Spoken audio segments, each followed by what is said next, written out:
السلام علیکم نیمان جہاں میں ایک بار پھر سے خوش آمدید۔ ہمارا ناول ہے جنت کے پتے، جس کی رائٹر ہیں نمرہ احمد۔ تو بڑھتے ہیں اگلی قسط کی جانب، لیکن پچھلی قسط میں کیا ہوا تھا وہ تھوڑا سا جان لیتے ہیں کہ حیا اور ڈی جے پہنچ چکی ہیں ٹرکی میں، اور وہاں پہ ان کو بہت ہی بدمزہ کھانا کھانے کو ملا ہے ابھی تک۔ یہ شاید ان کے سفر کی تھکن ہے، اور یہاں پہ لاسٹ پہ ان لوگوں کو ڈرایا بھی جا رہا ہے کہ یہاں پہ ایک عبد الرحمن پاشا ہے جو کہ مافیا کا لیڈر ہے، اور حیا بہت خوبصورت ہے اس لیے وہ خاتون اسے ڈرا رہی ہیں۔ تو کیا وہ ڈرا رہی ہیں صرف، یا واقعی ہی کوئی ایسا وجود ایگزسٹ کرتا ہے وہاں؟ تو یہ سب تو ہمیں اگلے ایپیسوڈز میں پتہ چل ہی جائے گا۔ تو بڑھتے ہیں اگلے ایپیسوڈ کی جانب۔ شام کے سائے گہرے پڑ رہے تھے جب وہ سبانجی یونیورسٹی پہنچی۔ سبانجی عمرہ کی جامعہ تھی، وہاں 4 ماہ کے ایک سیمسٹر کی فیس بھی $10,000 سے کم نہ تھی۔ شہر سے دور مضافات میں واقع وہ قدرے گولائی میں تعمیر کردہ عمارت بہت پرسکون دکھتی تھی۔ چونکہ وہ جگہ استنبول شہر سے تقریباً 45 منٹ کے فاصلے پہ تھی، اس لیے سبانجی میں ڈے اسکالر نہیں تھے۔ ان کے تمام طلباء و طالبات بشمول حال نور جیسے لوگوں کے جن کے گھر استنبول میں ہی تھے، ہاسٹل میں رہائش پذیر تھے۔ یونیورسٹی کی عمارت سے دور برف سے ڈھکے میدانوں میں ایک جگہ تھوڑے تھوڑے فاصلے پہ اونچی عمارتیں کھڑی تھیں۔ وہ ان کے رہائشی ڈورم بلاکس تھے، انگریزی حرف ایل کی طرح کھڑے 3 منزلہ عمارتیں جن کے کمروں کے آگے بالکنیاں بنی تھیں۔ 6 کمرے ایل کی ایک لکیر پہ تھے اور 6 دوسری لکیر پہ تھے۔ تمہارا کمرہ دوسری منزل پہ ہے، حالے نے اس کا سامان گاڑی سے نکالتے ہوئے بتایا۔ حیا اور ڈی جے دوسرا بیگ گھسیٹ کر لا رہی تھی۔ ایل کی شکل کا ڈورم بلاک، جس کو حالے B1 کہہ رہی تھی، کہ باہر گولائی میں چکر کھاتی سیڑھیاں کھلے آسمان تلے بنی تھیں جو اوپر تک لے جاتی تھیں۔ لوہے کی ان سیڑھیوں کے ہر 2 زینوں کے درمیان خلا تھا، اور زینوں پہ برف کی موٹی تہہ تھی۔ ذرا سا پاؤں پھسلے اور آپ کی ٹانگ اس گیپ میں سے نیچے پھسل جائے۔ وہ تینوں گرتی پڑتی بمشکل حیا کا سامان اوپر لائیں۔ کمرہ تو اچھا ہے، ہم یہاں رہیں گے؟ حیا نے حالے کی تھمائی چابی سے اپنی ڈورمیٹری کا دروازہ کھولتے ہوئے بے اختیار پوچھا۔ ہم نہیں، صرف تم، کیونکہ خدیجہ کا بلاک B2 ہے، وہ جو سامنے ہے۔ اس نے انگلی سے دور برفیلے میدان میں بنی عمارت کی جانب اشارہ کیا۔ کیا مطلب؟ میں ادھر اکیلی؟ وہ دنگ رہ گئی تھی۔ بعد میں تم بدلوا سکتی ہو، ڈورم آفیسر سے کہہ کے۔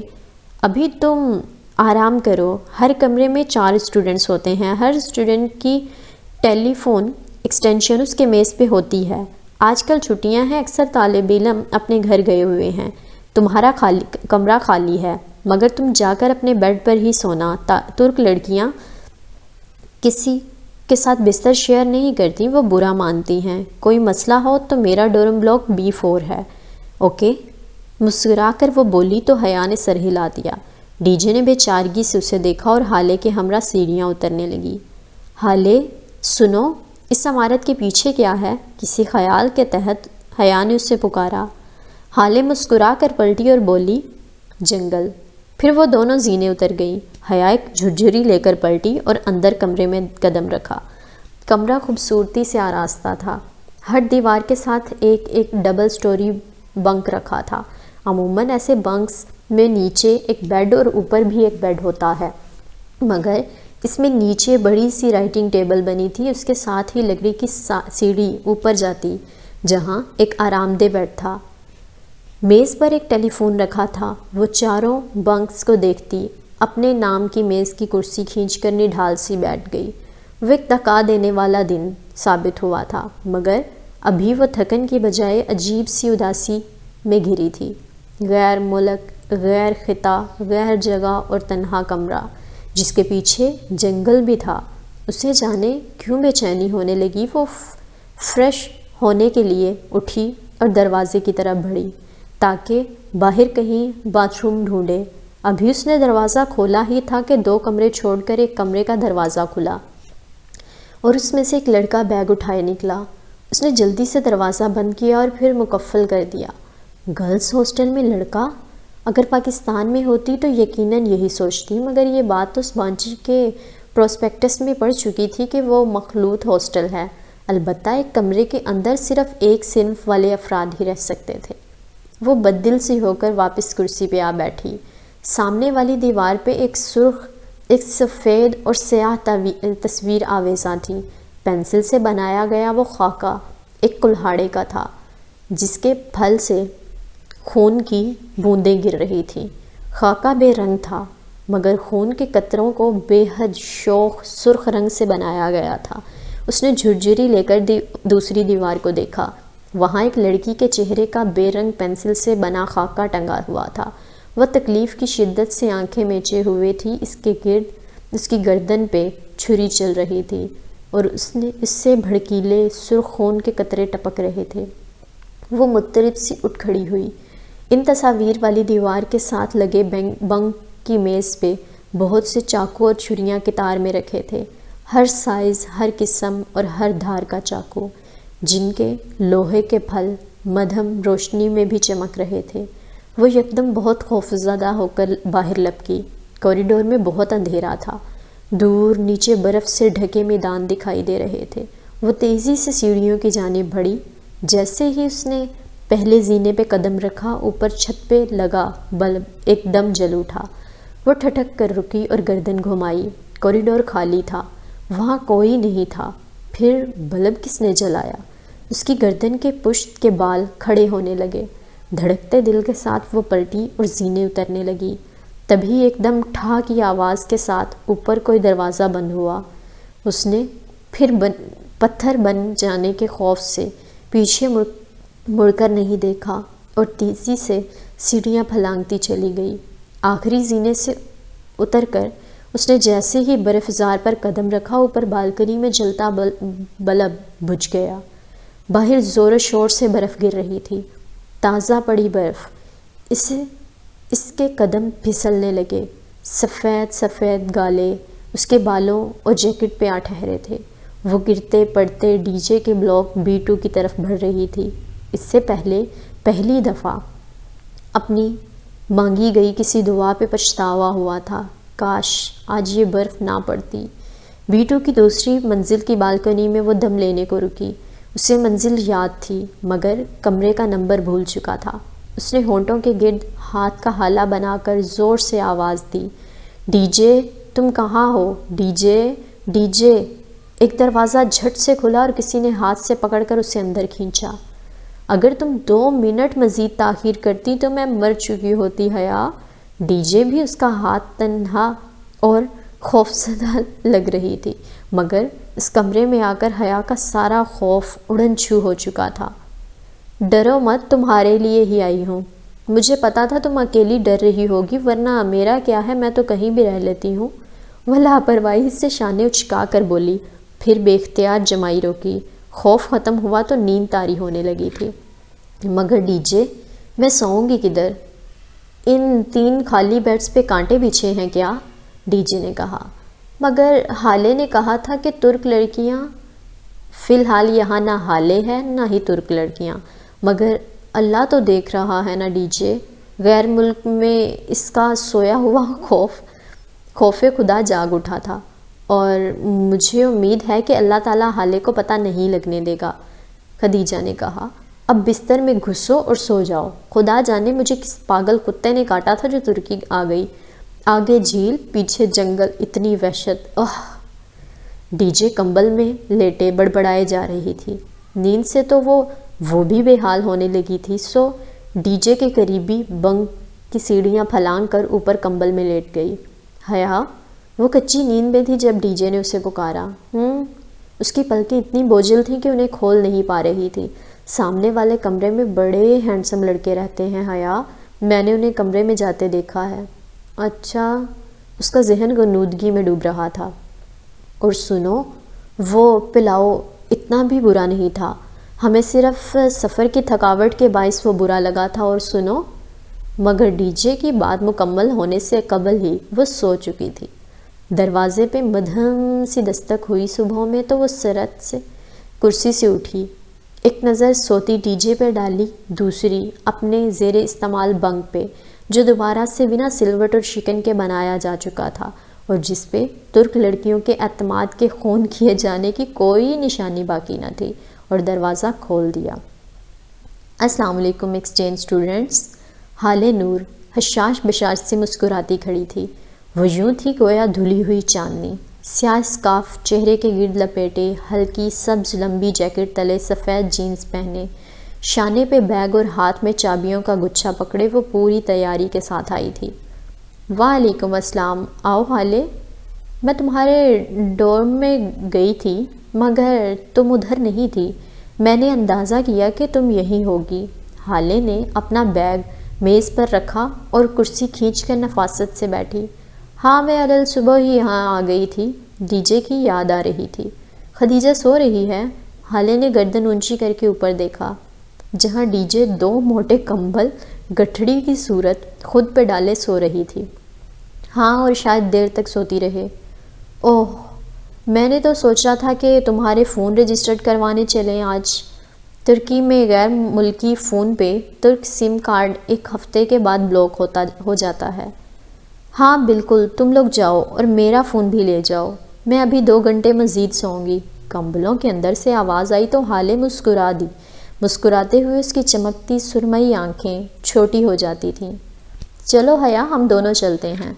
وہ دونوں ساتھ ساتھ کھڑی ہو گئی تھیں۔ حیا صبح اپنے کمرے میں جا کر فریش ہو آئی تھی۔ ابھی وہ سیاہ چوڑی دار پجامے اور ٹخنوں تک آتی سیاہ لمبی قمیض میں ملبوس تھی، شیفون کا دوپٹہ گردن کے گرد مفلر کی طرح لپیٹے اور اوپر لمبا سیاہ سویٹر پہنے ہوئے تھی جس کے بٹن سامنے سے کھلے تھے۔ کچھ دن میرے خوش قسمت دن ہوتے ہیں جب میرے پاس کار ہوتی ہے، اور کچھ دن میرے بدقسمت دن ہوتے ہیں جب میرے پاس کار نہیں ہوتی، اور آج میرا خوش قسمت دن ہے، حالے نے اٹھتے ہوئے بتایا۔ ابھی ہم قریبی دکانوں میں جائیں گے، اگر وہاں سے فون رجسٹرڈ نہ ہوئے تو جواہر چلیں گے، اس کے بعد وہاں سے جہانگیر۔ جواہر؟ حیا نے ابرو اٹھائی۔ جہانگیر کو اس نے کسی ترک کا نام سمجھ کر نظر انداز کر دیا تھا۔ ہاں، جواہر شاپنگ مال ہے، یورپ کا سب سے بڑا اور دنیا کا 6واں بڑا شاپنگ مال۔ اوہ اچھا، جیسے پارک ٹاورز؟ اوپر کمبلوں سے آواز آئی۔ Park tower? حالے نے گردن اٹھا کر خدیجہ کے کمبلوں کو دیکھا۔ ہاں، پارک ٹاورز ایشیا کے سب سے بڑا شاپنگ مال شمار ہوتا ہے، وہ غنودہ آواز میں بولی۔ نائس۔ حالے ستائش سے مسکرا کر باہر نکل گئی۔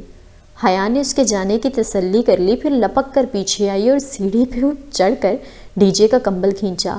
یہ پارک ٹاورز ایشیا کا سب سے بڑا مال کب سے ہو گیا؟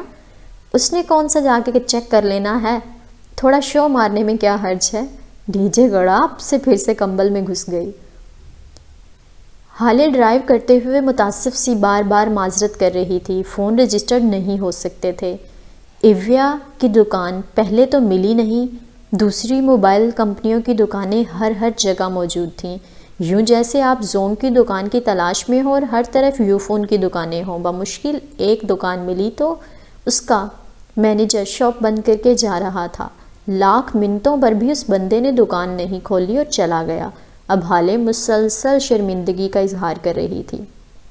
بس کرو حالے، بعد میں ہو جائے گا یہ کام، اب مجھے شرمندہ مت کرو۔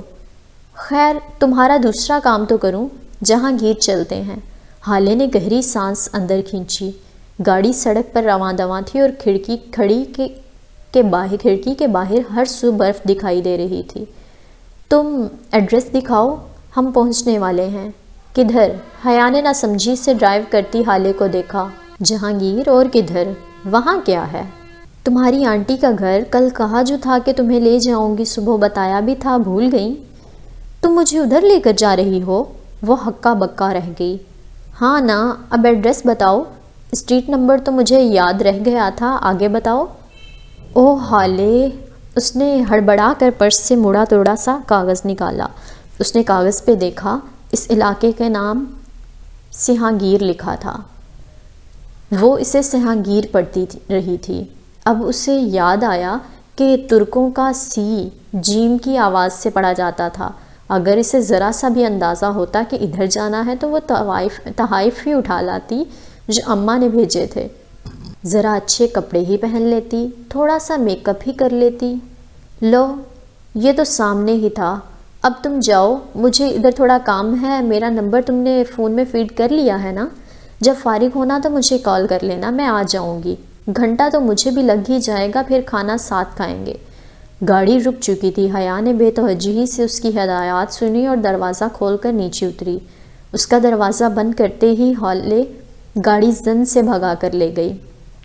وہ ایک خوبصورت چھوٹا سا بنگلہ تھا۔ بیرونی چار دیواری کی جگہ سفید رنگ کی لکڑی کی باڑ لگی تھی۔ گیٹ بھی لکڑی کی باڑ کا بنا تھا۔ گیٹ کے پیچھے چھوٹا سا باغیچہ اور اس کے آگے وہ بنگلہ۔ بنگلے کی گلابی چھت مخروطی تھی۔ داخلی سفید دروازہ ذرا اونچا تھا۔ اس تک چڑھنے کے لیے 2 اسٹیپس بنے تھے۔ اسٹیپس کے دونوں اطراف خوش رنگ پھولوں والے گملے رکھے تھے۔ تو یہ تھی وہ چھوٹی سی جنت جس میں وہ رہتا تھا اور جس سے باہر نکلنے کا اس نے کبھی سوچا ہی نہ تھا۔ وہ گیٹ کو دھکیل کر پتھروں کی روش پہ چلتی ان اسٹیپس تک آئی۔ اونچے سفید دروازے پہ سنہری رنگ کی تختی لگی تھی، سکندر شاہ۔ وہ ترک ہجوں میں لکھا تھا، اس کے پھپھا کا ہی نام تھا۔ گھنٹی کی تلاش میں اس نے ادھر ادھر نگاہ دوڑائی۔ اس گھر میں بہت سی لکڑی کی کھڑکیاں بنی تھیں اور شاید کوئی کھڑکی کھلی تھی جس سے مسلسل ایک ٹھک ٹھک کی آواز آ رہی تھی، جیسے کوئی ہتھوڑے سے کلہاڑے کو لکڑی پہ زور سے مار رہا ہو۔ اس نے کپ کپاتی انگلی گھنٹی پہ رکھی اور سنہری ڈور نوب کے چمکتے دھات پہ اپنا عکس دیکھا۔ کاجل سے لبریز بڑی بڑی سیاہ آنکھیں، 2 شانوں پر پھسل کر نیچے گرتے بال اور سردی سے سرخ پڑتی ناک۔ وہ سیاہ لمبی ٹاپ اور جینز میں چینی کی مورت لگ رہی تھی، گھبرائی ہوئی پریشان سی مورت۔ اس نے گھنٹی سے انگلی ہٹائی تو ٹھک ٹھک کی آواز بند ہو گئی۔ چند لمحے بعد لکڑی کے فرش پہ قدموں کی چاپ سنائی دی۔ کوئی انجانی زبان میں بڑبڑاتا دروازہ کھولنے آ رہا تھا۔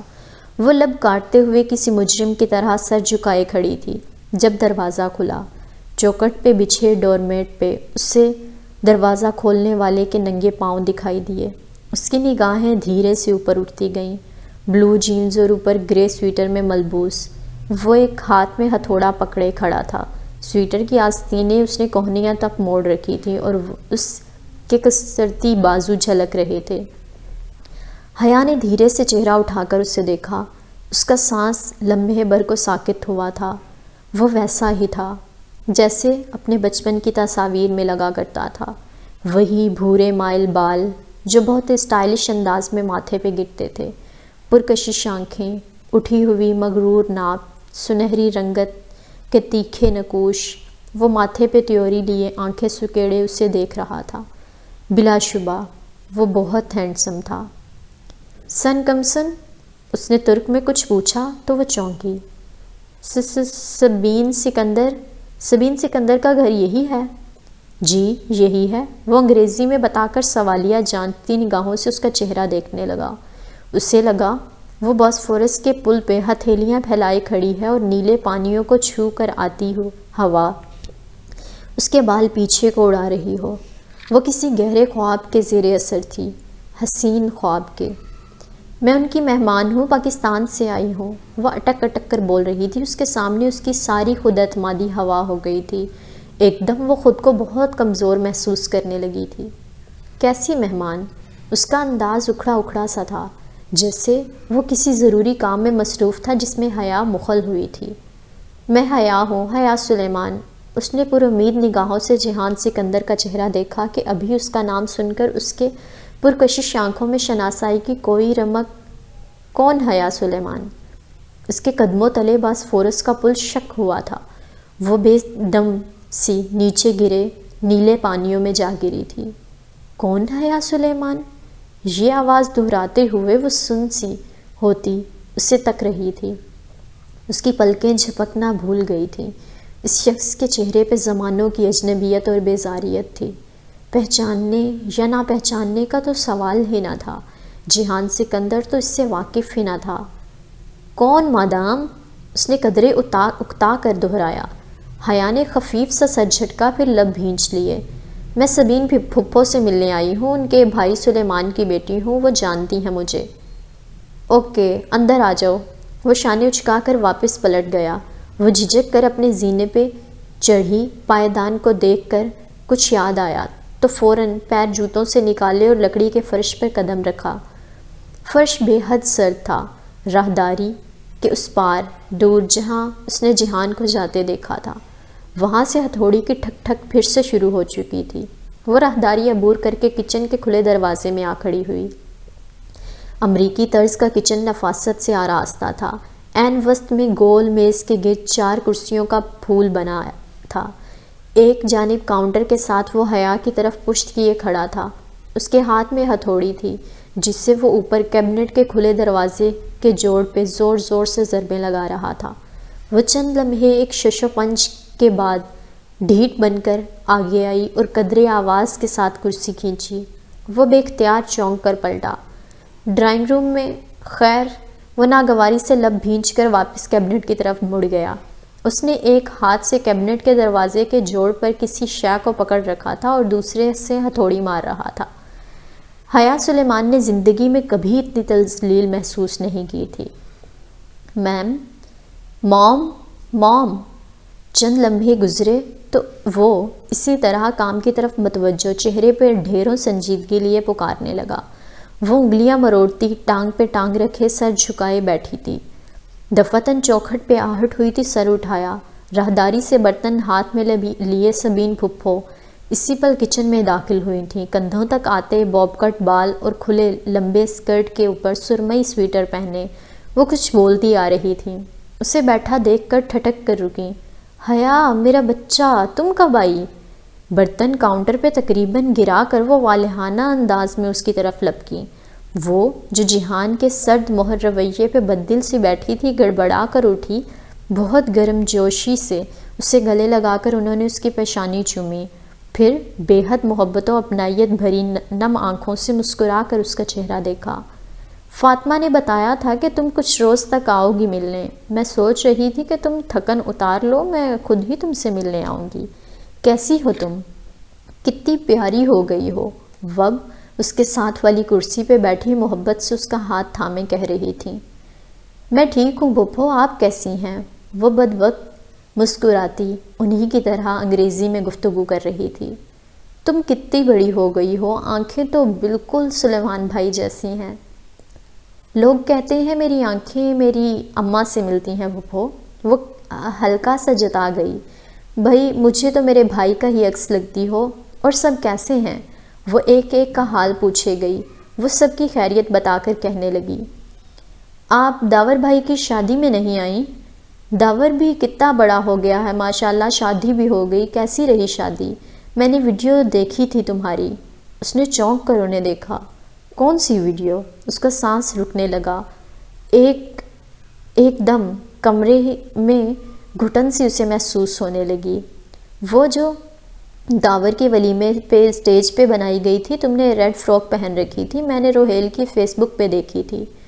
روہیل سے کانٹیکٹ ہے آپ کا؟ اس کی رکی سانس ایک خوشگوار حیرت کے ساتھ بحال ہوئی۔ اور آپ فیس بک یوز کرتی ہیں؟ وہ ان دونوں کی جانب پشت کیے کیبنٹ کے دروازے پہ اسی طرح ضربیں لگا رہا تھا۔ ہاں، بس روہیل کے البمز دیکھنے کے لیے کرتی ہوں۔ تم استعمال کرتی ہو فیس بک؟ نہیں، پہلے کرتی تھی، اب چھوڑ دیا۔ مجھے یہ سوشل نیٹ ورکس پسند نہیں ہیں۔ ہر شخص آپ کی زندگی میں جھانک رہا ہوتا ہے، انسان کی کوئی پرائیویسی ہی نہیں رہتی۔ او حیا، تم جہان سے ملی؟ ایک دم خیال آنے پہ انہوں نے گردن پھیر کر اپنے بیٹے کو دیکھا، جو چہرے پہ ڈھیروں سختی لیے اپنے کام کاج میں مصروف تھا۔ جہان، تم حیا سے ملے ہو؟ یہ سلیمان بھائی کی بیٹی اور روہیل کی بہن ہے، تمہاری فرسٹ کزن۔ مل چکا ہوں۔ وہ اب جھک کر دراز سے کیل نکال رہا تھا۔ یہ رشتہ داریاں یاد رکھنے کے معاملے میں بہت پور ہے۔ ویسے کوشش تو کرتا ہے کہ اسے رشتے بھی یاد رہیں۔ دراصل پھپھو، انسان کو رشتے تب یاد رہتے ہیں جب اس کے ماں باپ اسے رشتے یاد دلائیں۔ بچوں کا کیا قصور؟ سارا قصور تو والدین کا ہوتا ہے۔ اگر والدین ہی اولاد کو کبھی رشتہ داروں سے نہ ملوائیں تو الزام کس کے سر پہ رکھا جائے؟ سبین پھپھو کا جوش و خروش سے دمکتا چہرہ پھیکا پڑ گیا، مگر وہ اس طرح تلخی سے کہتی جا رہی تھی۔ جیہان اب بھی کام میں مصروف تھا۔ مثلاً اب آپ لوگ ہیں، آپ کئی دہائیوں سے ادھر مقیم ہیں اور شاید آپ کا واپس آنے اور اپنے خونی رشتوں سے ملنے کا دل ہی نہیں چاہتا۔ چاہتا تو ہے نا، یہ انفیئر نہیں پھپھو؟ پھپھو کا چہرہ سفید پڑ گیا تھا، لٹھے کی مان سفید اور پھیکا۔ پھر وہ بدوقت ذرا سا مسکرائیں اور ہولے سے سر جھٹکا۔ ٹھیک ٹھیک کہہ رہی ہو، بس کبھی آ ہی نہ سکے۔ وہ اب مطمئن تھیں۔ اپنے لہجے پر اسے قطعی افسوس نہیں ہوا تھا۔ یہ ان لوگوں کی بے رخی جس کے باعث اس کا ان سے تعلق ایک سوالیہ نشان بن کر رہ گیا تھا، وہ زمین اور آسمان کے درمیان معلق تھی۔ کسی کے منقوہ ہو کر اپنے ہی خاندان کے لڑکے اس سے امید لگانے لگے تھے۔ اس کڑوی دوائی کا ذرا سا ذائقہ یہ ذمہ دار بھی تو چکھیں، جنہیں اپنے بیٹے کو یہ بتانا تو یاد رہا کہ وہ کزن ہے اور بس۔ دفعتاً اس کی نگاہ فریج کے اوپر رکھے فوٹو فریم پہ پڑی۔ اس میں ایک خوش شکل درمیانی عمر کے صاحب مسکرا رہے تھے، سر پہ آرمی کیپ اور خاکی وردی کے کندھوں پہ سجے تمغے وہ پھول ستارے۔ یہ پھپھا ہیں؟ وہ گردن اٹھا کر حیرت سے تصویر دیکھنے لگی۔ سبین پھپھا نے اس کی نگاہوں کا تعاقب میں دیکھا اور دھیرے سے سر ہلا دیا۔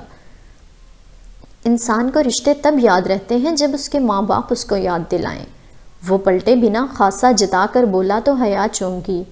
وہ تو اسے اتنا لا تعلق سمجھ رہی تھی، اس کا خیال تھا جیہان نے اس کی تلخ باتوں پہ دھیان نہیں دیا، مگر نہیں، وہ بظاہر نظر انداز کیے سب سن رہا تھا۔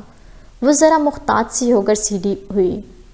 میرا مطلب ہے پھپھا آرمی میں تھے؟ پاکستان آرمی میں؟ نہیں۔ جیہان نے ہتھوڑی سلیب پر رکھ کر آگے بڑھا اور فریج پہ رکھا فریم ہاتھ سے گرا دیا۔ تصویر والی طرف فریج کی چھت پہ سجدہ ریز ہو گئی۔ حیا تم نے کھانا تو نہیں کھایا نا؟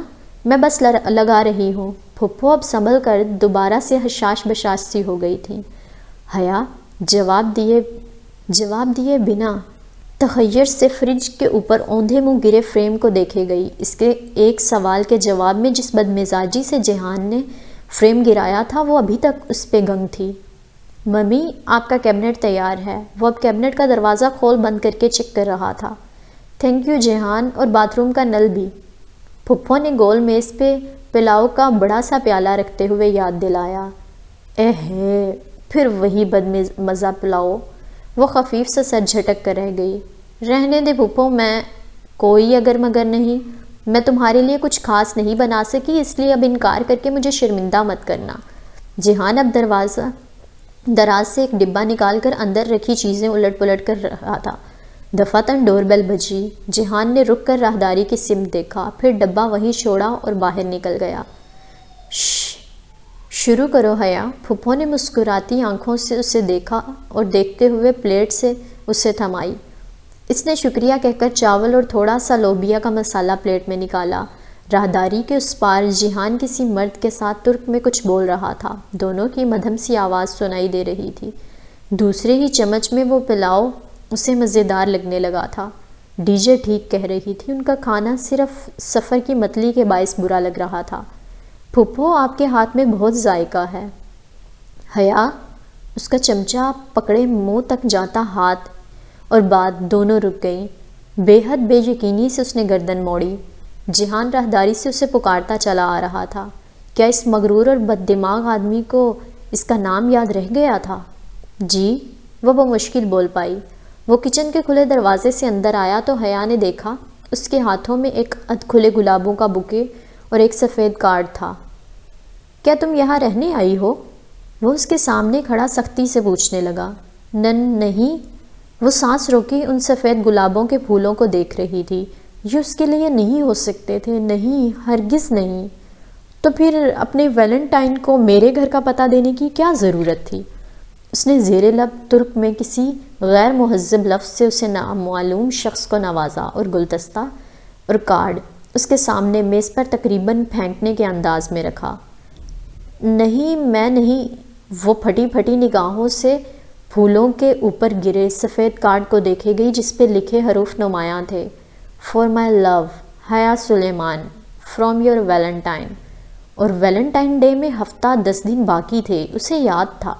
وہ یہاں بھی پہنچ گیا۔ وہ ابھی تک بے یقین تھی۔ جیہان اپنا ٹول باکس کھولے کھڑا چیزیں الٹ پلٹ کر رہا تھا۔ کچن میں ایک شرمندہ سی خاموشی چھائی ہوئی تھی۔ دفعتاً میز پہ رکھا حیا کا موبائل بج اٹھا۔ اس نے چونک کر دیکھا گھر سے کال آ رہی تھی۔ اس نے کال کاٹی اور اٹھ کھڑی ہوئی۔ حیا بیٹھو بچے، پھپھو نے اسے روکنا چاہا۔ میری فرینڈ کال کر رہی ہے، وہ باہر آ گئی ہے شاید، چلتی ہوں، اللہ حافظ۔ حالانکہ پھپھو کی شکل سے ظاہر تھا کہ وہ جانتی تھی کہ فون اس کی دوست کا نہیں تھا، مگر انہوں نے سر ہلا دیا، کہنے کو جیسے کچھ باقی نہیں رہا تھا۔ وہ کرسی دھکیل کر تیزی سے باہر نکل گئی۔ میز پہ سفید گلاب پڑے رہ گئے، ڈور میٹ پہ اس کے جوتے یوں ہی پڑے تھے۔ اس نے ان میں پاؤں ڈالے تو دیکھا ایک کاغذ ان پہ گرا ہوا تھا۔ حیا جھکی اور وہ کاغذ اٹھایا۔ وہ کسی کوریئر کمپنی کی رسید تھی، غالباً جو شاید جیہان نے دستخط کر کے وہیں پھینک دی تھی۔ وہ رسید الٹ پلٹ کر دیکھتی تیز قدموں سے گیٹ عبور کر گئی۔ وہ پھول آج ہی کی تاریخ میں کسی AR نے بک کروائے تھے۔ A سے احمد اور R سے۔ وہ دھیرے دھیرے سڑک کنارے چلنے لگی۔ رسید ابھی تک اس کے ہاتھ پہ تھی۔ وہ گھنٹہ بھر پہلے تک خود اس بات سے ناواقف تھی کہ وہ جہانگیر آ رہی ہے۔ پھر اس AR کو کیسے معلوم ہوا کہ وہ اس کا پیچھا کر رہا تھا؟ کیا اس کا تعاقب کیا جا رہا تھا؟ لیکن ایک پاکستانی آفیسر کے ایک غیر ملک میں اتنے ذرائع کیسے ہو سکتے تھے؟ صرف اسے تنگ کرنے کے لیے اتنی لمبی چوڑی منصوبہ بندی کون کرے گا؟ وہ کالونی کے سرے پہ نصب بینچ پہ بیٹھ گئی۔ اس کی نگاہیں برف سے ڈھکی گھاس پہ جمی تھیں۔ اسے حالے کے آنے تک یہیں بیٹھنا تھا۔ اس نے اگلے روز ہی ڈورم آفیسر حقان سے بات کر کے اپنا کمرہ بدلوا لیا تھا۔ اب وہ DJ کے کمرے میں منتقل ہو چکی تھی۔ کمرے میں تیسری لڑکی ایک چینی نژاد کی لنگ لنگ تھی۔ اس کا پورا نام اتنا لمبا اور پیچیدہ تھا کہ اس نے یورپ کے لیے اپنا نام چیری رکھ لیا تھا۔ وہ ایکسچینج اسٹوڈنٹ تھی اور PhD کر رہی تھی۔ چوتھی لڑکی ایک اسرائیلی یہودی ٹالی تھی، واقعتاً ٹالی کے درخت کی طرح لمبی چوڑی اور گھنگریالے بالوں والی۔ وہ بھی ایکسچینج اسٹوڈنٹ تھی، اور اس کے ساتھ والے کمرے کے فلسطینی ایکسچینج اسٹوڈنٹس، وہ ہینڈسم لڑکے کا ذکر DJ نے پہلے روز کر دیا تھا، جن سے ٹالی گاڑی چھینتی تھی۔ وہ فلسطینی لڑکے اور وہ اسرائیلی لڑکی ٹالی ہر جگہ ساتھ ساتھ نظر آتے تھے۔ کیمپس کی سیڑھیاں ہوں یا ہاسٹل کا کامن روم، وہ چاروں ساتھ ہی ہوتے تھے۔ ان کے پاسپورٹ چیک کراؤ یار، یا تو یہ اسرائیلی نہیں یا وہ فلسطینی نہیں۔ اتنا اتحاد اور دوستی، توبہ ہے بھائی۔ DJ جب بھی ان کے ساتھ دیکھ کر آتی یوں ہی کرتی رہتی۔ حیا نے ابھی لڑکوں کو نہیں دیکھا تھا، نہ ہی اسے شوق تھا۔ تمام ممالک کے ایکسچینج اسٹوڈنٹس پیر تک پہنچ گئے تھے۔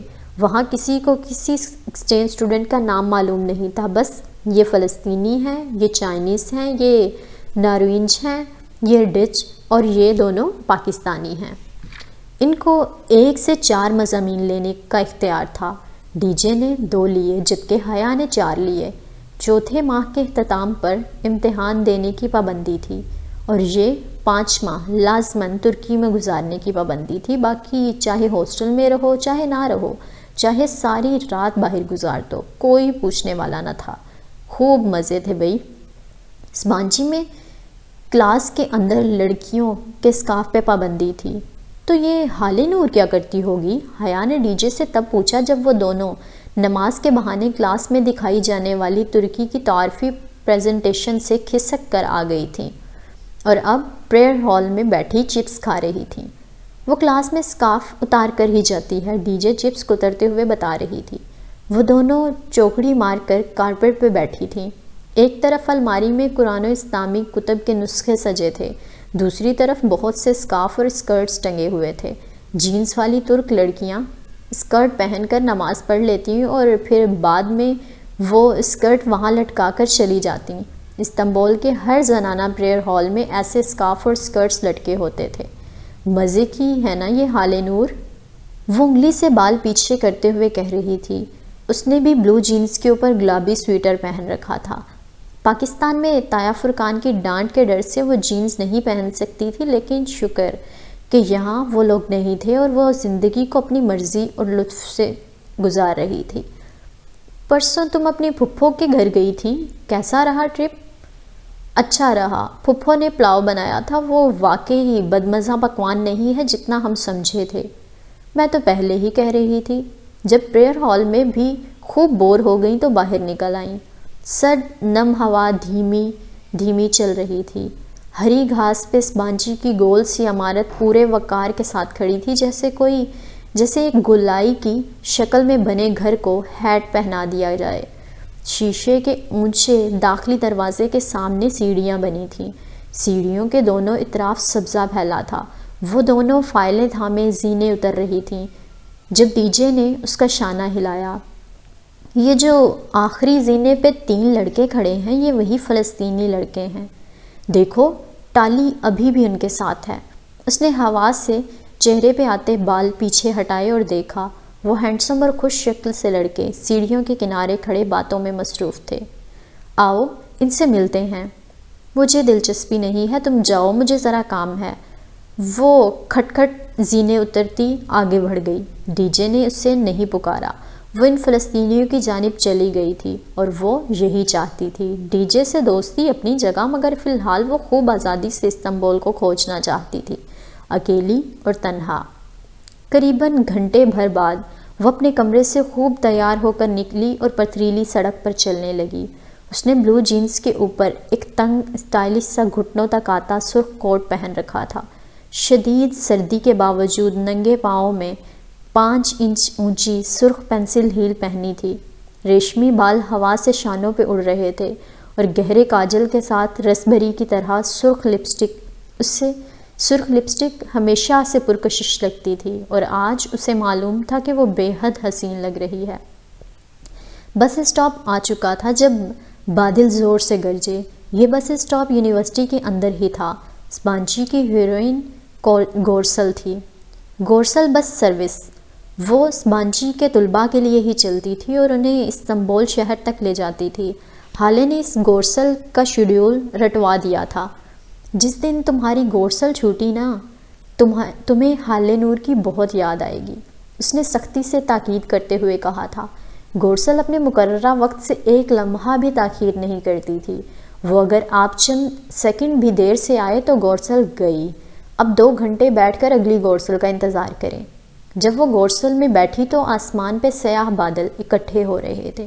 جب گورسل نے باسفورس کا عظیم الشان پل پار کیا تو موٹی موٹی بوندیں پانی پہ گر رہی تھیں، اور جب وہ ٹاکسم اسکوائر پر اتری تو استنبول بھیگ رہا تھا۔ ٹاکسم اسکوائر استنبول کا ایک مرکزی چوک تھا۔ وہاں عین وسط میں اتا ترک سمیت تاریخی شخصیات کے مجسمے نصب تھے۔ مجسمہ آزادی ایک طرف ہرا بھرا سا پارک تھا اور دوسری طرف میٹرو ٹرین کا زیر زمین اسٹیشن۔ وہ بس سے اتری تو بارش تڑا تڑ برس رہی تھی۔ موٹے موٹے قطرے اس پہ گر رہے تھے۔ وہ سینے پہ بازو لپیٹے تیز تیز سڑک پار کرنے لگی۔ گیلی سڑک پہ اونچی ہیل سے چلنا دشوار ہو گیا تھا۔ چند ہی لمحوں میں وہ پوری طرح بھیگ چکی تھی۔ زیر زمین میٹرو اسٹیشن تک جاتی وہ چوڑی سیڑھیاں سامنے ہی تھیں۔ وہ تقریباً دوڑ کر سیڑھیوں کے دھانے تک پہنچی ہی تھی کہ چٹخ کی آواز آئی۔ وہ لڑکھڑائی اور گرتے گرتے بچی۔ اس کے دائیں سینڈل کی ہیل درمیان سے ٹوٹ گئی تھی۔ ٹوٹا ہوا 2 انچ کا ٹکڑا بس اٹکا ہوا ساتھ لٹک رہا تھا۔ اس نے خفت سے ادھر ادھر دیکھا۔ لوگ مصروف انداز میں چھتریاں تانے گزر رہے تھے۔ شکر کہ کسی نے دیکھا نہیں تھا۔ بارش اسی طرح برس رہی تھی۔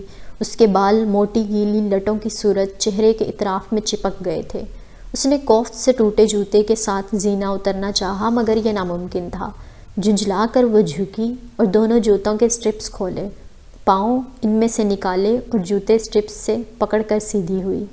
نیچے ٹرین کے پہنچنے کا شور مچ گیا تھا۔ وہ بھاگتے ہوئے ننگے پاؤں زینہ اترنے لگی۔ اس کے پہلو میں گرے ہاتھ سے لٹکے دونوں جوتے ادھر ادھر جھول رہے تھے۔ میٹرو کا ٹکٹ 1.5 لیرہ کا تھا، چاہے جس اسٹیشن پر بھی اترو 1.5 لیرہ۔ وہ ٹکٹ لے کر جلدی سے ٹرین میں داخل ہوئی تاکہ کسی کے محسوس کرنے سے قبل ہی معتبر بن کر جوتے پہن کر بیٹھ جائے۔ میٹرو میں نشستیں دونوں دیواروں کے ساتھ سیدھی قطار میں تھیں۔ کھڑے ہونے والوں کے لیے اوپر راڈ سے ہینڈل لٹک رہا تھا۔ وہ ایک ہینڈل کو پکڑے بھیڑ میں سے راستہ بنانے لگی۔ اس کے نظر کونے کی ایک خالی نشست پہ تھی، مگر آگے چلتے شخص نے گویا راستہ روک رکھا تھا۔ جب تک وہ کونے والی نشست پہ بیٹھا نہیں وہ آگے نہیں بڑھ سکی۔ پھر اس کے بیٹھتے ہی دھم سے اس کے برابر کی جگہ پہ آ بیٹھی۔ وہ سیاہ سوٹ میں ملبوس شخص شناسا سا لگا۔ لمحے بھر کو اس کا سانس رک سا گیا۔ وہ جہان سکندر تھا، بہت قیمتی اور نفیس سیاہ سوٹ میں ملبوس، جل سے بال پیچھے کیے وہ چہرے پہ ڈھیروں سنجیدگی لیے اخبار کھول رہا تھا۔ بریف کیس اس نے قدموں میں رکھ دیا تھا۔ وہ متخیر سی بیٹھی سامنے دیکھی گئی۔ کن اکھیوں سے اسے وہ چہرے کے سامنے اخبار پھیلائے نظر آ رہا تھا۔ سامنے والی قطار اور ان قطار کے درمیان جگہ اوپر والے ہینڈل پکڑ کر کھڑے لوگوں سے بھرنے لگی تھی۔ وہ اس عجیب اتفاق پہ اتنی ششدر بیٹھی تھی کہ ہاتھ سے لٹکتے جوتے بھول ہی گئی۔ یاد رہا تو بس یہی کہ وہ کتنا قریب مگر کتنا دور تھا۔ وہ اسے کیسے مخاطب کرے، اور اگر وہ اسے دیکھے بنا ٹرین سے اتر گیا تو اس کا دل ڈوبنے لگا، مگر وہ تو شاید اسے پہچانے بھی نہ۔ اس سرد مہر کم گو شخص سے اسے یہی توقع تھی۔ چند پل سرکے تھے کہ جہان نے صفحہ پلٹنے کی غرض سے اخبار نیچے کیا اور انگوٹھے سے اگلے صفحے کا کنارہ موڑتے ہوئے ایک سرسری نگاہ پہلو میں بیٹھی لڑکی پہ ڈالی، پھر صفحہ پلٹ کر اخبار کی جانب متوجہ ہو گیا۔ لیکن اگلے ہی پل وہ جیسے رکا اور گردن موڑ کر دوبارہ اسے دیکھا۔ اس کی بھیگی موٹی لٹیں رخساروں سے چپک گئی تھیں، پانی کے قطرے تھوڑی سے نیچے گردن پہ گر رہے تھے۔ وہ اس کے متوجہ ہونے پر بھی سانس روک کے سامنے دیکھے گئی۔ اوہ حیا! وہ حیرت بھری آواز جیسے کہیں دور سے آئی تھی۔ حیا نے دھیرے سے پلکیں اس کی جانب اٹھائیں، کاجل کی لکیریں مٹ کر نیچے بہہ گئی تھیں۔ تب بھی ان اداس آنکھوں میں عجیب سحر دکھتا تھا۔ جہان سکندر! وہ بد وقت رسماً مسکرائی۔ حیا کیسی ہو؟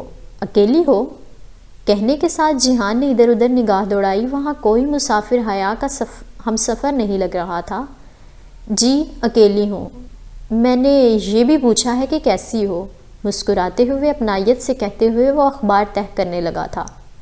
وہ جو اس کے لیے ہتھوڑی اور میخیں نہیں رکھ سکتا تھا اب اخبار رکھ رہا تھا۔ یا خدا! یہ وہی جہان سکندر تھا۔ ممی تمہیں بہت یاد کر رہی تھی، تم پھر کب آؤ گی گھر؟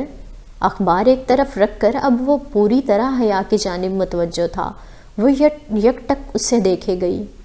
بس شاید کچھ دن۔ کچھ کہنے کی صحیح میں اسے محسوس ہوا جہان کی نگاہیں اس کے ہاتھ پہ پھسلی تھیں، اور بیشتر اس کے وہ چھپاتی وہ دیکھ چکا تھا۔ جوتے کو کیا ہوا؟ اتنی سردی میں ننگے پاؤں بیٹھی ہو، لاؤ دکھاؤ جوتا۔ وہ خفا ہوا تھا یا فکر مند، اسے سوچنے کا موقع ہی نہ مل سکا۔ جہان جوتا لینے کے لیے جھکا تو اس نے بے بسی سے ٹوٹی ہیل والی سینڈل سامنے کی۔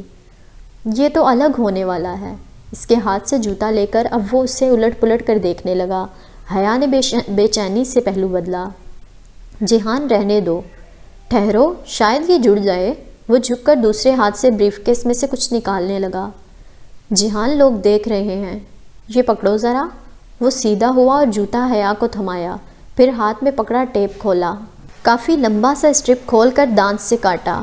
حیا نے جوتا سامنے کیا۔ اس نے احتیاط سے ہیل کے نیچے لٹکتے حصے کو اوپر کے ساتھ جوڑا اور اس کے گرد چاروں چکروں میں ٹیپ لگاتا گیا۔ اب پہنو۔ مرہم شدہ سینڈل کو اس نے جھک کر حیا کے قدموں میں رکھا۔ حیا نے اس میں پاؤں ڈالا اور اسٹرپ بند کرنے جھکی ہی تھی کہ زور پڑنے پر دوبارہ سے چٹک ہوا اور ہیل کا ٹوٹا حصہ سرے سے ہی الگ ہو گیا۔ اوہ! وہ متاسف ہوا۔ کوئی بات نہیں۔ حیا کو شرمندگی نے آن گھیرا تھا، اور یہ وہ سرد مہر تلخ جہان نہیں بلکہ کوئی اپنا سا شخص تھا۔ وہ جواب دینے کی بجائے جھک گیا تھا۔ حیا نے گردن ترچھی کر کے دیکھا۔ وہ اپنے بوٹ کا تسمہ کھول رہا تھا۔ اس سے پہلے کہ وہ اسے روک پاتی جیہان اپنے بوٹ اتار چکا تھا۔ پہن لو، باہر ٹھنڈ ہے، سردی لگ جائے گی۔ اب وہ جرابیں اتار کر اپنے بریف کیس میں رکھ رہا تھا۔ اس کا انداز عام سا تھا، جیسے وہ روز ہی میٹرو میں کسی کو اپنے جوتے دے دیا کرتا ہو۔ نہیں رہنے دو، میں ابھی مارکیٹ سے نیا لے لوں گی۔ مگر تم کیا کرو گے؟ تم تو آفس جا رہے ہو نا؟ جیہان نے ذرا سا مسکرا کر اس بات میں سر ہلایا۔ آفس کے کام سے سسلی جا رہا ہوں، پھر میں تمہیں جوتے واپس کیسے کروں گی؟ پتہ نہیں کب تمہارے گھر آؤں۔ اور تم ابھی اکیلی کہیں نہیں جا رہی، اگلا اسٹیشن سسلی ہے، ادھر ہم ساتھ مال سے جوتا خریدیں گے، پھر میں اپنا بوٹ واپس لے لوں گا۔ مگر تمہارے آفس کا کام؟ میں ننگے پاؤں کام پہ جا کر کیا کروں گا حیا؟ وہ دھیرے سے مسکرایا۔ وہ پہلی بار حیا کے لیے مسکرایا تھا۔ وہ یک ٹک کاجل کی مٹتی سیاہی والی آنکھوں سے اسے دیکھے گئی۔ اس کے چہرے سے چپکی موٹی گیلی لٹیں اب سوکھنے لگی تھیں اور تھوڑی سے گرتے پانی کے قطرے خشک ہو چکے تھے۔ جوتے پہن لو، لوگ اب بھی دیکھ رہے ہیں۔ وہ چونکی، پھر خفیف سے سر جھٹکا اور دوہری ہو کر بوٹ پہننے لگی۔ وہ جب بھی سمجھتی کہ جیہان لا تعلقی سے بیٹھا ہے، اس کی بات سن نہیں رہا، وہ اس کو وہی فکرہ لوٹا دیا کرتا تھا۔ وہ سیدھی ہوئی تو جیہان اخبار کھول چکا تھا۔ عجیب دھوپ چھاؤں جیسا شخص تھا۔ سسلی کے اسٹاپ پر میٹرو سے اترتے وقت حیا نے دیکھا جیہان بہت آرام سے آگے ننگے پاؤں چل رہا تھا۔ اس کے انداز میں کوئی خفت، کوئی جھجک نہ تھی۔ وہ دونوں خاموشی سے سیڑھیاں چڑھنے لگے۔ چند زینے بعد ہی اور سیڑھیوں کے اختتام پہ سڑک اور کھلا آسمان دکھائی دینے لگا۔ وہ جیہان کے دائیں طرف تھی۔ آخری سیڑھی چڑھتے ہوئے اس نے دیکھا زمین پہ ایک کیل نکلی پڑی تھی۔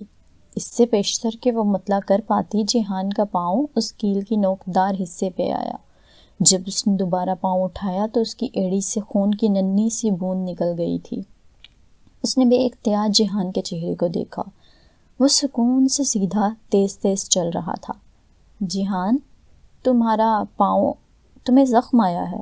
وہ اس کے ساتھ چلنے کی کوشش میں تیزی سے چلنے لگی تھی۔ خیر ہے، وہ رکا نہیں۔ مگر تمہارا خون نکل رہا ہے۔ وہ واقعتاً پریشان تھی۔ بچوں والی بات کرتی ہو تم بھی حیا۔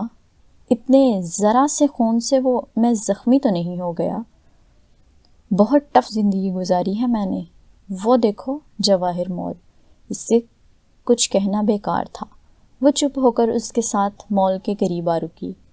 وہ ایک بلند و بالا خوبصورت نیلے سرمئی شیشوں سے ڈھکی عمارت تھی اور اس کے اوپر بڑا سا ستارہ اور اطراف میں چھوٹے ستارے بنے تھے۔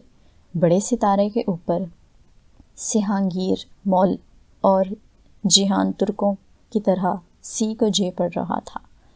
یہ جواہر مال ہے، یورپ کا سب سے بڑا اور دنیا کا چھٹا بڑا شاپنگ مال، وہ فخر سے بولا تھا۔ جواہر اندر سے بھی اتنا ہی عالی شان تھا۔ سفید ٹائلوں سے چمکتے فرش، اوپر تک نظر آتی 5ویں منزل کے برآمدے، اور ہر مال کی طرح وہ درمیان سے کھوکھلا تھا۔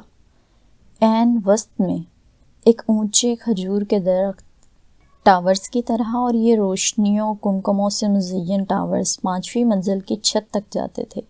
وہ مسحور سی گردن اٹھائے اوپر 5ویں منزلوں کی بالکنیوں کو دیکھ رہی تھی، جہاں انسانوں کا ایک بے فکر ہنستا مسکراتا ہجوم ہر سو بکھرا تھا۔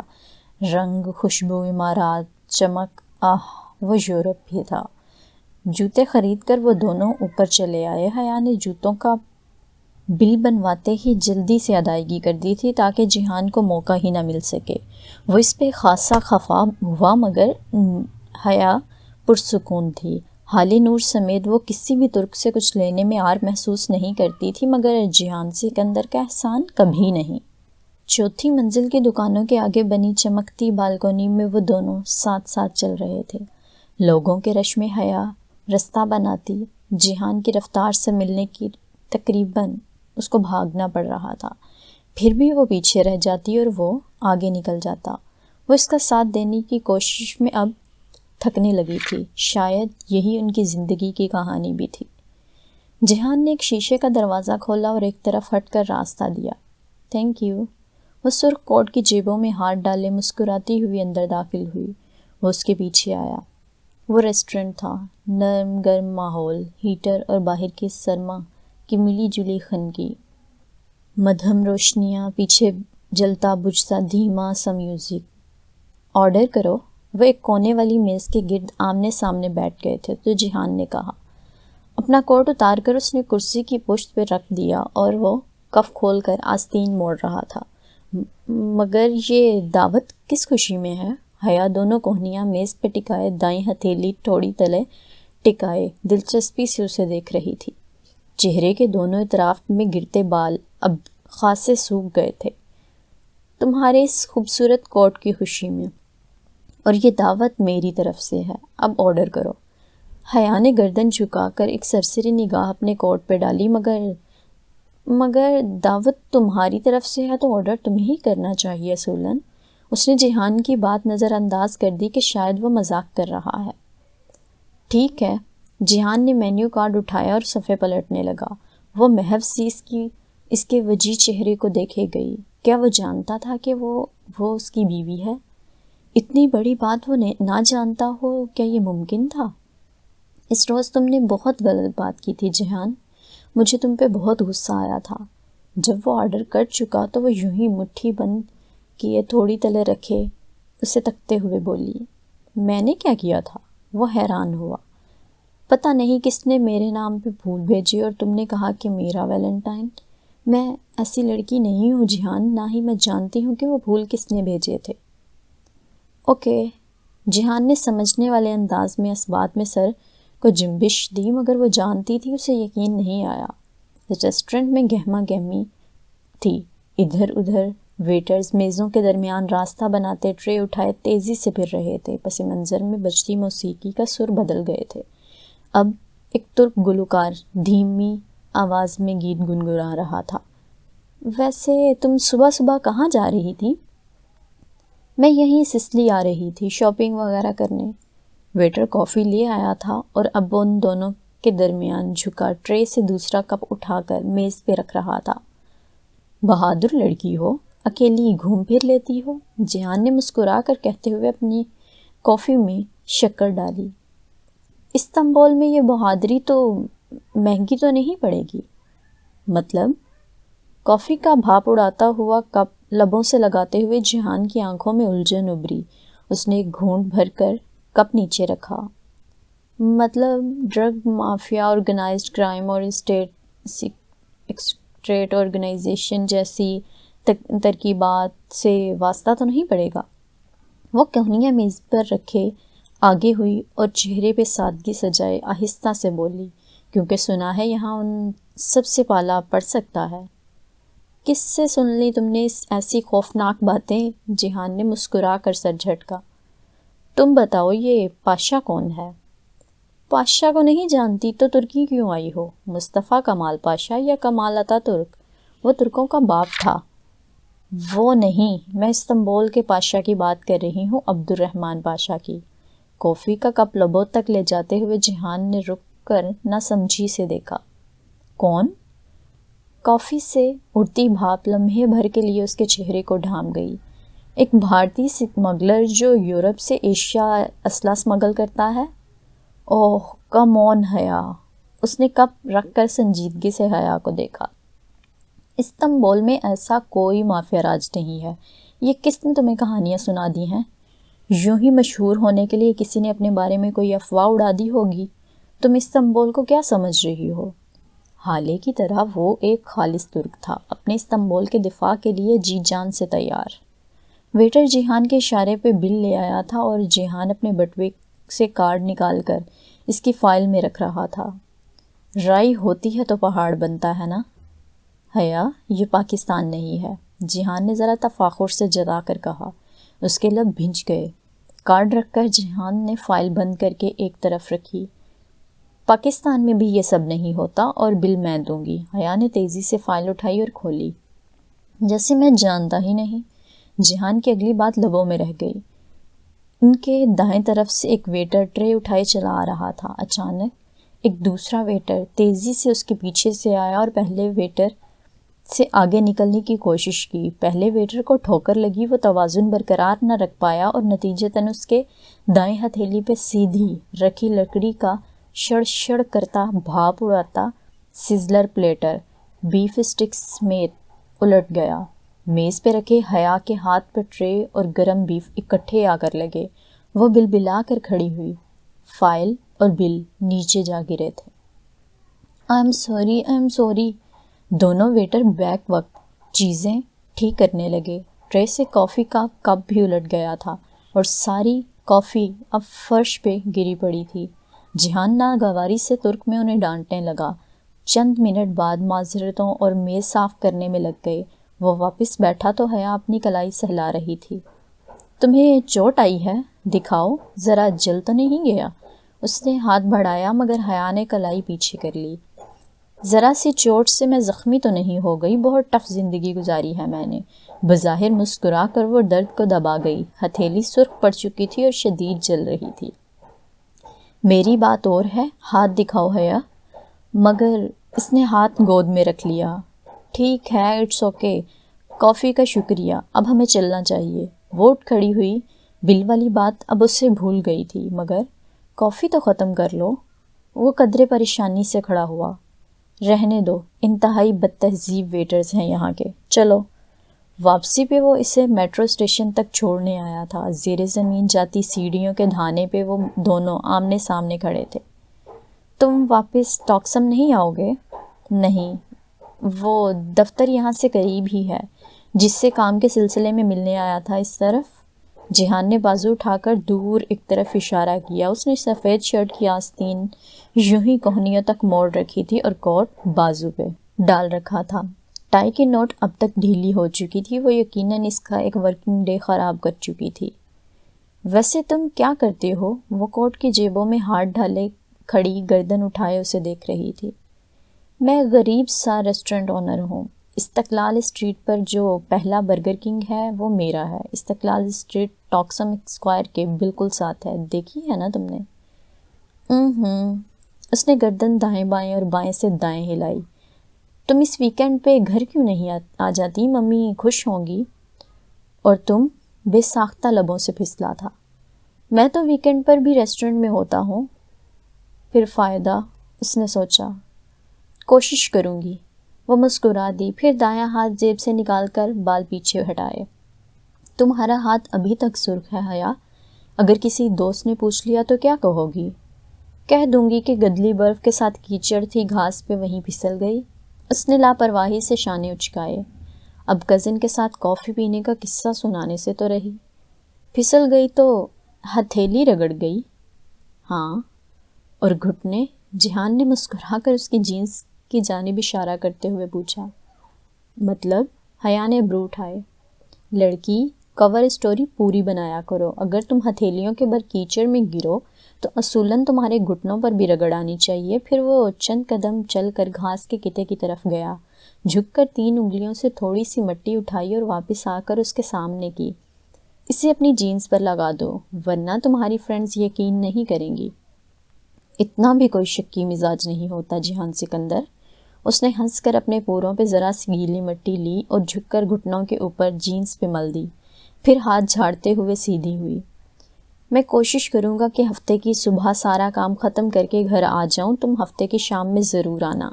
پہلی بار اسے احساس ہوا تھا کہ وہ کم گو، سنجیدہ طبیعت کا، لیے دیے رہنے والا شخص ضرور ہے، مغرور بھی ہے اور جلدی گھلتا ملتا بھی نہیں، مگر اندر سے وہ بہت خیال رکھنے والا بھی ہے اور ایک باریک بین بھی۔ جو معمولی باتیں وہ نظر انداز کر دیتی تھی وہ جہان کے نزدیک نگاہوں سے چھپی ہوئی نہیں رہتی تھی۔ وہ جب ہاسٹل میں واپس آئی تو ڈی جے اور ہالے ایک رسالہ کھولے کسی طویل بحث میں مگن تھی۔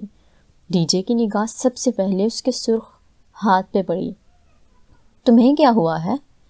ایک جگہ گدلی برف کے ساتھ کیچڑ تھی، وہیں پھسل گئی۔ ڈی جے نے بے اختیار اس کے گھٹنوں پہ لگے کیچڑ کو دیکھا، پھر اسبات میں سر ہلایا۔ ہاں، لگ رہا ہے۔ حیا بات بدلنے کی غرض سے بولی۔ ہالے، یہ بالکنی کی بتی کون جلاتا ہے؟ جیسے ہی اس کے نیچے جاؤ وہ بتی جل اٹھتی ہے۔ ہالے جو غور سے اس کے کوٹ کو دیکھ رہی تھی، اس کے سوال پہ نگاہیں اٹھا کر اس کو دیکھا۔ ان میں آٹومیٹک سینسرز لگے ہیں، وہ اپنی رو میں کسی انسان کی موجودگی یا پھر تیز ہوا، آندھی وغیرہ میں خود بخود جل اٹھتی ہے۔ اور دروازہ بہت دیر سے بند ہوا خود بخود۔ ان دروازوں کے کیچز بھی سلو ہیں حیا، یہ چوکٹ پہ دیر سے آ کر لگتے ہیں تاکہ ہر وقت کے ٹھا سے طلبہ کی پڑھائی ڈسٹرب نہ ہو۔ ہاں، ڈی جے نے سمجھ کر سر ہلایا، ہمارے ہاں بھی ہاسٹلز میں ایسی لائٹس اور دروازے نہیں ہوتے۔ حیا نے ڈی جے کی بات تیزی سے کاٹی، اور پارک ٹاور ایشیا کا دوسرا بڑا مال نہیں ہے، ہمیں غلط فہمی ہوئی تھی۔ وہ جو جواہر دیکھ آئی تھی اور اس سے اس بھڑک پہ خفت ہوئی تھی۔ حیا، ڈی جے نے احتجاجاً گھورا۔ حالے ابھی تک حیا کا کوٹ دیکھ رہی تھی۔ حیا الماری کی طرف چلی گئی تو حالے گہری سانس لے کر بولی، پھر حیا تمہیں کسی ہینڈسم لڑکے نے کافی پلائی؟ وہ جو ٹوٹی جوتی والا شاپر الماری میں رکھ رہی تھی بری طرح چونک کر پلٹی۔ نہیں، کیوں؟ وہ تیزی سے بولی۔ کافی، چائے، لنچ، کچھ بھی نہیں۔ نہیں مگر کیوں؟ تم عقل مند ہو جو سرخ کوٹ پہن کر گئی تھی شہر کے سیر پہ استنبول میں۔ اگر اتنا زیادہ سرخ رنگ پہن کر اور ہیوی میک اپ کر کے باہر نکلا جائے تو اس کا ایک ہی مطلب ہوتا ہے کہ… حالے نے مسکراہٹ دبائی کہ you are looking for a date یا پھر ون نائٹ اسٹینڈ۔ یہاں تو لوگ ویلنٹائن ڈے پر بھی اتنا سرخ پہن کر نہیں نکلتے۔ اچھا، پتہ نہیں۔ وہ دانستہ ان کی طرف سے رخ موڑ کر الماری میں چیزیں الٹ پلٹ کرنے لگی۔ یہ دعوت کس خوشی میں ہے؟ تمہارے اس خوبصورت کوٹ کی خوشی میں۔